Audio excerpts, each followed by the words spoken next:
हरे कृष्ण कृष्ण कृष्ण हरे हरे। तो भक्तबिंदगण आजकेर भिडियोटी रयेछे आमरा सकल कृष्ण भक्तरा 17 अक्टोबर शुक्रवार कार्तिक मासेर कृष्णपक्षेर एकादशी रमा एकादशी व्रतटी पालन करेछिलाम।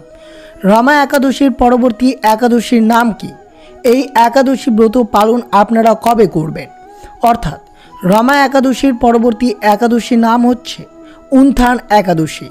এই উত্থান एकादशी व्रत आपनादेर अर्थात 2025 सालेर व्रतटी आपनारा कबे पालन करबेन? এই एकादशीर गुरुत्व कतटा रयेछे? अर्थात बछरेर 24टी एकादशीर मध्य এই रमा एकादशी सर्वश्रेष्ठ एकादशी, जे एकादशीटी कार्तिक मास अर्थात दामोदर मासेर शुक्लपक्षेर 11तम दिने এই व्रतटी पालन करा हये थाके। এই एकादशी व्रत पालन करले आपनार जीवने कि परिवर्तन आसते पारे, अर्थात भक्ति निष्ठा सहकारे यदि এই एकादशी व्रतटी पालन करा हय ताहले अतीतेर समस्त पाप खूब सहजेई मोचन हये जाबे एवं श्रीकृष्णेर अपार आशीर्वाद बर्षित पड़बे। स्कंद पुराण अनुसारे ब्रह्मा नारदेर समन्वये जे समस्त भक्तरा এই উত্থান एकादशी व्रतटी पालन करबेन तारा अवश्यई এই शुभ दिने आपनारा किभाबे व्रतटी पालन करबेन, कबे पालन करबेन, कोन दिने पालन करते हबे, व्रतेर पालन ना करले व्रतेर पुण्यफल पाওয়া যায় না এবং এই व्रतेर उपकारिता कि रयेছে, अर्थात এই व्रत पालन करले आपनार जीवने कि परिवर्तन आसते पारे एवं এই উত্থান एकादशीर व्रत कथाटी कि रयेছে सबकिछु आपनादेर साथे विस्तारितभावे आलोचना करा हबे। तो अवश्य भिडियोटी आपनारा शुरू थेके शेष पर्यन्त भक्ति सहकारे श्रवण करबेन। और चैनेले यदि नतुन हये थाकेन ताहले दया करे चैनेलटिके सबस्क्राइब करबेन, लाइक करबेन, कमेंटे भक्ति भालोबासा श्रद्धा दिए जय श्रीकृष्णेर जय लिखे दिते भूलबेन ना। এই शुभ दिनটিতে अवश्य भिडियोटी आपनारा शुरू थेके शेष पर्यन्त भक्ति सहकारे श्रवण करबेन। रमा एकादशीर परवर्ती एकादशीर नाम हच्छे उन्थान एकादशी। এই एकादशी बछरे 24टी एकादशीर मध्य सर्वश्रेष्ठ एकटी एकादशी, अर्थात उन्थान एकादशी, देवोत्थानी एकादशी, प्रबोधनी एकादशी, हरिबोधनी एकादशी नामे परिचित। এই एकादशी अन्यान्य एकादशीर तुलनाय अधिक तात्पर्यपूर्ण एवं पवित्र बोले विवेचित। विष्णु पुराण अनुसारे आषाढ़ शुक्ला एकादशीते भगवान 4 मास धरे क्षीर सागरे शयन करेছিলেন এবং विष्णु पुराण अनुसारे যারা ভগবানকে এই উত্থান একাদশীর দিন পুজো করবেন, স্মরণ করবেন, এই দিনে তাদের সমস্ত দুঃখ দূর হবে। স্কন্দ পুরাণ অনুসারে ব্রহ্মদেব এবং নারদ মুনির উত্থান বা প্রবোধনী একাদশীর সংলাপে মহিমা বর্ণনা করেছেন। যে সকল ভক্তরা এই ব্রত কথাটি শ্রবণ করবে তাদের জীবনে পুণ্যময় আনন্দ এবং মোক্ষ অর্জন করতে পারবেন। তো অবশ্যই শ্রবণ করুন এই উত্থান একাদশী ব্রতটি আপনারা কবে পালন করবেন। এই একাদশী কার্তিক মাসের শুক্লপক্ষে পড়ে। এই একাদশী পালনের পুণ্য 1000 অশ্বমেধ যজ্ঞ এবং 100 রাজস্ব যজ্ঞের চেয়ে বহুগুণ বেশি ফলাফল দিতে পারে। এই একাদশী ব্রতটি আপনাদের 1 নভেম্বর নাকি 2 নভেম্বর ব্রতটি পালন করতে হবে। 2025 সালের 2 নভেম্বর रविवार এই উত্থান एकादशी व्रतटी आपनादेरके अर्थात सकल कृष्ण भक्तदेरके এই शुभ दिने व्रतटी पालन करते हबे। अवश्यई आपनारा 2 नभेम्बर रविवार এই উত্থান एकादशी व्रतटी भक्ति निष्ठा सहकारे पालन करुन। এই উত্থান एकादशी व्रतटी आपनारा এই शुभ दिने व्रतटी पालन करले आपनादेर जीवने जा जा परिवर्तन आसते पारे, अर्थात উত্থান एकादशी पापनाशिनी, पुण्यकारी एवं मुक्ति प्रदानकारी। এই ব্রতের প্রভাব পর্বত সমান পাপ রাশি বিনষ্ট করে। এই ব্রত নিষ্ঠা সহকারে পালন করলে 1000 অশ্বমেধ যজ্ঞ এবং শত শত রাজস্ব যজ্ঞের ফল লাভ হয়, ঐশ্বর্য, প্রজ্ঞা, রাজ্য, সুখ লাভ হয়। এই একাদশীতে ধ্যান করলে সেই ব্যক্তির পূর্বপুরুষের স্বর্গে আনন্দ বসবাস করে। অবশ্যই আপনারা 2025 2 নভেম্বর রবিবার এই উত্থান একাদশীর দিন ভক্তি নিষ্ঠা সহকারে অবশ্যই এই ব্রতটি পালন করে আপনারা অবশ্যই রাত্রি জাগরণ করবেন। এই একাদশী উপবাসের পুণ্য ফলে ব্রহ্মা হত্যাজনিত ভয়ঙ্কর নরক যন্ত্রণা থেকে নিস্তার পেয়ে বৈকুণ্ঠ গতি লাভ করা যায়। সমস্ত তীর্থে ভ্রমণ করলে যে পুণ্য হয়, উত্থান একাদশীতে শ্রীকৃষ্ণের পাদপদ্মে অর্ঘ্য অর্পণ করলে তার কোটি গুণ সুকৃতি লাভ করা যায়। উত্থান একাদশীর গুরুত্ব কি রয়েছে? আষাঢ় শুক্লপক্ষের একাদশীতে ভগবান বিষ্ণু 4 মাসের জন্য যোগ নিদ্রায় যান। এই সময়কাল তিনি গভীর নিদ্রায় থাকেন এবং এই সময়কালকে চতুর্মাস্য বলা হয়। তিনি কার্তিক শুক্লা একাদশীতে অর্থাৎ এই উত্থান একাদশীতে জেগে ওঠেন, তাই একে দেব উত্থান একাদশী বলা হয়ে থাকে। তাই উত্থান একাদশী হলো যখন দেবতারা 4 মাস ঘুম থেকে জেগে ওঠেন। 4 মাসের ঘুমের সময় কিছু হিন্দু সম্প্রদায় শুভ অনুষ্ঠান করা এড়িয়ে চলে, যেমন বিবাহ, গৃহস্থলী, নতুন ঘর নির্মাণ কেবল 4 মাস ঘুমের পর করা হয়। উত্থান একাদশীর দিন ভগবান বিষ্ণু যোগ নিদ্রায় থেকে উঠে আসে, তাই একে উত্থান বলা হয়। উত্থান শব্দের অর্থ হচ্ছে উঠে আসা। উত্থান একাদশীর ব্রতের সঠিক নিয়মাবলী কী, অর্থাৎ আপনারা যদি এই নিয়মে ব্রতটি পালন করতে পারেন তাহলে অবশ্যই আপনার ব্রতটি সুসম্পন্ন হবে। যে ভক্ত এই ব্রত পালন করবেন তিনি দশমীতে একবার গ্রহণ করবেন, সেটাও হবে সাত্ত্বিক খাবার। কোনো মতেই মাছ, মাংস, আমিষ বা ডিম জাতীয় রাজসিক তামসিক খাবার গ্রহণ করবেন না। একাদশীতে উপবাস অবশ্যই পালন করবেন। তারপর অবশ্যই মনে রাখতে হবে আপনাদেরকে একাদশীর দিন সম্পূর্ণরূপে ব্রহ্মচর্য পালন করতে হবে। এই দিন অবশ্যই পঞ্চরবি শস্য গ্রহণ করা চলবে না। একাদশী পালনের ক্ষেত্রে যে 5 প্রকার রবি শস্য বর্জনের কথা বলা হয়েছে সেগুলো আপনাদেরকে ত্যাগ করা অবশ্যই প্রয়োজন। এই দিনে যিনি এই ব্রত পালন করবেন সেক্ষেত্রেও চা, কফি, পান, বিড়ি, সিগারেট বা কোনো ধরনের নেশা জাতীয় দ্রব্য গ্রহণ করা যাবে না। যে সমস্ত ভক্তগণ এই ব্রত পালন করবেন তাদের অর্থাৎ দশমীতে রাত 12টার আগে অন্ন ভোজন করে নেওয়াটা খুবই জরুরি এবং অবশ্যই দন্ত মার্জন করে নিতে হবে, যাতে কোনো মতেই মুখ্য গহ্বরে কোনো রকমের পঞ্চরবি শস্য আটকে না থাকে। সে বিষয়টি আপনাদেরকে মনে রাখতে হবে। একাদশীর দিন ঘুম থেকে উঠে অবশ্যই যদি পারেন পবিত্র নদীতে স্নান করবেন। যদি পবিত্র নদীতে স্নান না করতে পারেন তাহলে অবশ্যই বাড়িতে 1 বালতি জলের সামান্যটুকু গঙ্গা জল, হলুদ এবং তুলসী পত্র মিশ্রণ করে আপনারা স্নান করবেন। স্নান করার সময় অবশ্যই এই মন্ত্রটি আপনাকে জপ করতে হবে এই উত্থান একাদশীর দিন, ওম নমঃ ভগবতে বাসুদেবায় নমঃ। এরপর অবশ্যই ভগবান বিষ্ণুর সামনে সংকল্প গ্রহণ করতে হবে। এই ব্রত পালন কেবলমাত্র উপবাস করা থাকাটাই আমাদের উপর গুরুত্ব নয়, তার সাথে অবশ্যই এই শুভ দিনে নিরন্তর শ্রী ভগবানকে স্মরণ করা, ব্রত কথা পাঠ অথবা শ্রবণ করা, তার সাথে কীর্তনের মাধ্যমে এই উত্থান একাদশীর দিনটি অতিবাহিত করতে হবে। এই দিন অবশ্যই আপনাদেরকে মনে রাখতে হবে পরনিন্দা, পরচর্চা, মিথ্যা কথা বলা, রাগ করা সম্পূর্ণরূপে নিষিদ্ধ থাকতে হবে। অবশ্যই মনে রাখবেন আপনারা এই একাদশী ব্রত পালন করে বিশেষ করে সবজি কাটার সময় সতর্ক থাকতে হবে, কোনোভাবেই যাতে হাত কেটে গিয়ে রক্তক্ষরণ না হয়। কোনো মতে বা কোনো কাজেই যদি আপনাদের রক্তক্ষরণ হয় তাহলে ব্রত পালন করার অশুভ বলে গণ্য করা হয়, অর্থাৎ ব্রত পালন করে আপনার ব্রতটি সম্পূর্ণ হবে না।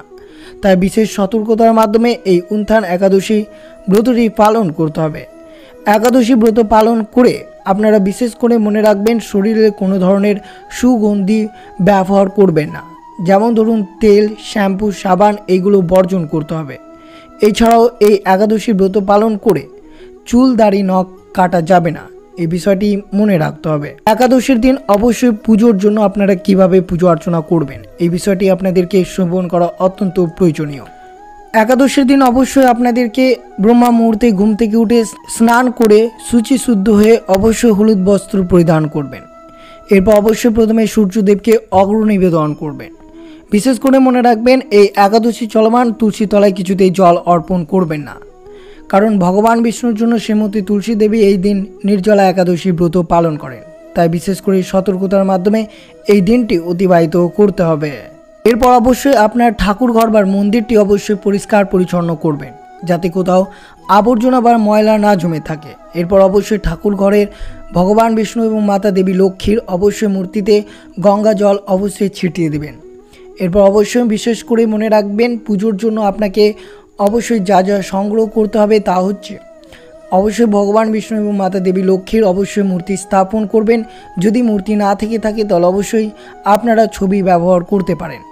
এরপর অবশ্যই বিশেষ করে আপনাদেরকে এই উত্থান একাদশীতে আপনারা ভগবান বিষ্ণুর জন্য প্রিয় ফুল, হলুদ, প্রিয় ফল, হলুদ ফল, মিষ্টান্ন এইসব নিবেদন করবেন।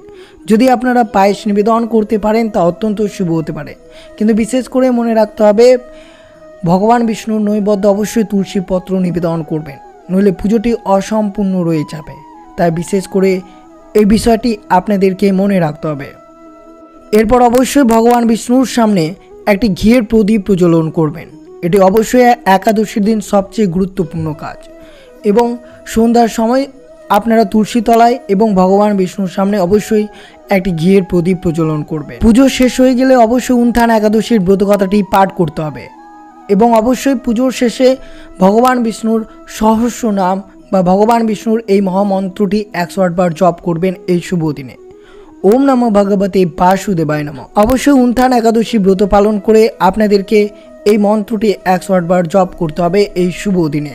এবং অনেক ভক্ত প্রশ্ন করেছেন, প্রভু এই একাদশীতে আমরা কিভাবে উপবাস পালন করব।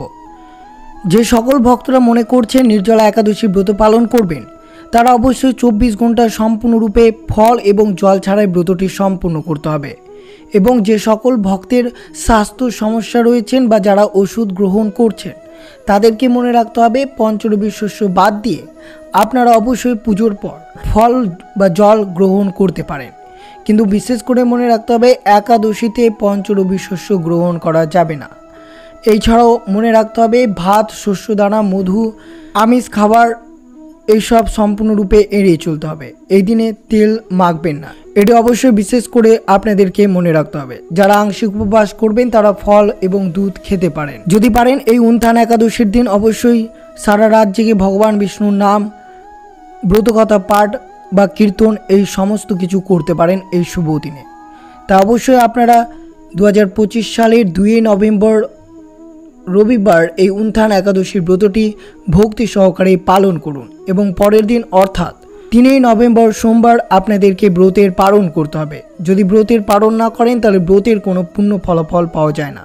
তাই সঠিক নিয়মাবিধি মেনে আপনারা এই 2 নভেম্বর রবিবার উত্থান একাদশীর ব্রতটি ভক্তি নিষ্ঠা সহকারে অবশ্যই পালন করবেন।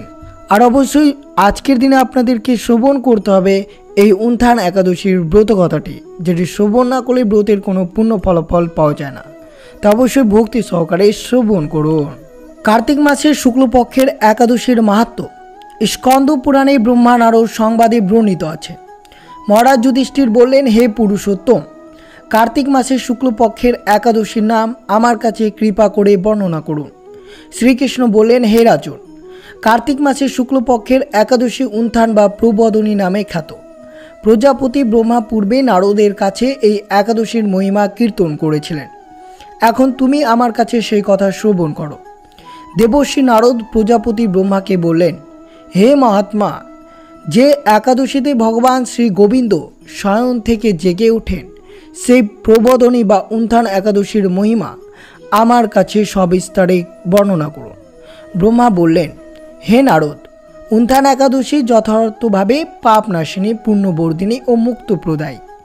এই একাদশীর ব্রত নিষ্ঠার সাথে পালন করলে 1000 অশ্বমেধ যজ্ঞ ও শত শত রাজস্ব যজ্ঞের ফল অনায়াসে লাভ করা যায়। জগতের দুর্লভ বস্তুর প্রাপ্তির কথা আর কি বলবো। এই একাদশী ভক্তিপরায়ণ ব্যক্তিকে ঐশ্বর্য, প্রজ্ঞা, রাজ্য ও সুখ প্রদান করে। এই ব্রতের প্রভাবে পর্বত প্রমাণ পাপ রাশি বিনষ্ট হয়ে যায়। যারা একাদশীতে রাত্রি জাগরণ করেন তাদের সমস্ত পাপ ভস্মীভূত হয়। শ্রেষ্ঠ মুনিগণ তপস্যা দ্বারা যে ফল করেন এই ব্রতের উপবাসে তা পাওয়া যায়। যথাযথভাবে এই ব্রত পালন করলে আশাতীত ফল লাভ হয়, কিন্তু অবিদিতে উপবাস করলে স্বল্পমাত্র ফল প্রাপ্তি হয়। যারা এই একাদশীর দিন ধ্যান করেন তাদের পূর্বপুরুষরা স্বর্গে আনন্দে বাস করেন। এই একাদশীর উপবাসের ফলে ব্রহ্মা হত্যাজনিত ভয়ঙ্কর নরক যন্ত্রণা থেকে নিস্তার পেয়ে বৈকুণ্ঠ গতি লাভ হয়। অশ্বমেধ যজ্ঞ দ্বারা যা সহজে লাভ হয় না, তীর্থে স্বর্ণ প্রবৃত্তি দান করলে যে পুণ্য অর্জিত হয়, এই উপবাসে রাত্রি জাগরণে সেই সকল অনায়াসে লাভ হয়ে যায়। যিনি সঠিকভাবে উত্থান একাদশীর ব্রত অনুষ্ঠান করেন তার গৃহে ত্রিভুবনের সমস্ত তীর্থ এসে উপস্থিত হয়। হে নারদ, বিষ্ণুর প্রিয়তমা এই প্রবোধনী একাদশী উপবাস করলে সর্বশাস্ত্রে জ্ঞান ও তপস্যার সিদ্ধি লাভ করে চরমে মুক্ত লাভ হয়। যিনি সমস্ত লৌকিক ধর্ম পরিত্যাগ করে ভক্তি ভরে এই ব্রত উপবাস করেন তাকে আর পুনর্জন্ম গ্রহণ করতে হয় না। এমনকি মন ও বাক্য দ্বারা অর্জিত পাপ রাশিও শ্রী গোবিন্দের অর্চনে বিনষ্ট হয়ে যায়।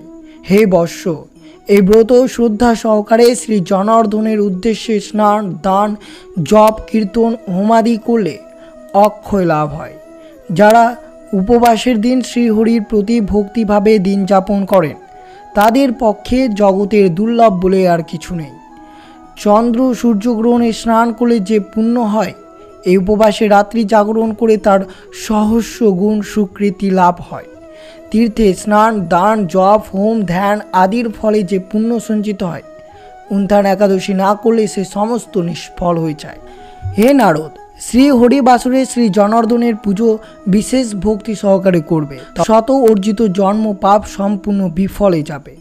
হে বর্ষ, যিনি কার্তিক মাসে সর্বদা ভগবত শাস্ত্রাদি অধ্যয়ন করেন তিনি সর্বপাপ মুক্ত হয়ে সমস্ত যজ্ঞের ফল লাভ। কিন্তু দান, জপ, যজ্ঞাদি দ্বারা তেমনই প্রীত হয় না। এই মাসে শ্রী বিষ্ণুর নাম, গুণ, রূপ, লীলাদি শ্রবণ, কীর্তন অথবা শ্রীমদ্ ভাগবত আদি শাস্ত্রগ্রন্থ পাঠের ফলে শত শত গোদানের ফল অচিরেই পাওয়া যায়। এই মাসে পবিত্রভাবে শ্রীকৃষ্ণের রূপ, গুণাদির শ্রবণ, কীর্তন দিন যাপন করলে তার আর পূর্ণ জন্ম হয় না। সমস্ত তীর্থে ভ্রমণ করলে যে পুণ্য সঞ্চয় হয়, উত্থান একাদশীতে শ্রীকৃষ্ণের পাদপদ্মে অগ্রপ্রদানে তার কোটি গুণ সুকৃতি অর্জিত হয়। শ্রবণ, কীর্তন, স্মরণ, বন্দনাদি নববিধা ভক্তির সাথে তুলসীর সেবার জন্য যারা এই শুভ দিনে বীজ রোপণ, জল সেচন ইত্যাদি করেন তারা মুক্তি লাভ করে বৈকুণ্ঠবাসী হন। হে নারদ, সহস্র সুগন্ধি পুষ্পে দেবতার অর্চনে শত শত যজ্ঞ ও দানে যে ফল লাভ হয়, এই মাসে শ্রী হরির বাসরে একটি মাত্র তুলসী পাতা শ্রী ভগবানের চরণের কমলে অর্পণ করলে তার অনন্ত কোটি গুণ ফল পাওয়া যায়। তো অবশ্যই আপনারা শ্রবণ করলেন শ্রী শ্রী উত্থান একাদশীর ব্রত মাহাত্ম্য কথাটি। আর অবশ্যই আজকের দিনে যতটা পারবেন এই শুভ দিনে শ্রীকৃষ্ণের মহামন্ত্র জপ করবেন এবং অবশ্যই আপনারা 2 নভেম্বর রবিবার 2025 এই উত্থান একাদশীর ব্রতটি ভক্তি সহকারে ব্রতটি পালন করবেন এবং আপনার বন্ধু বা আত্মীয় বা ভক্তদেরকে উৎসাহিত করবেন এই উত্থান একাদশী ব্রত পালন করার জন্য। তো এই ছিল ভিডিওটি ভালো লাগলো অবশ্যই চ্যানেলটিকে সাবস্ক্রাইব করবেন, লাইক করবেন, কমেন্টে ভক্তি, ভালোবাসা, শ্রদ্ধা দিয়ে জয় শ্রীকৃষ্ণের জয় লিখে দিতে ভুলবেন না। আর অবশ্যই ভিডিওটি আপনার আত্মীয় ভক্ত বা বন্ধুদের সাথে অবশ্যই শেয়ার করবেন। সুস্থ থাকবেন, সতর্ক থাকবেন। জয় শ্রীকৃষ্ণ, রাধে রাধে।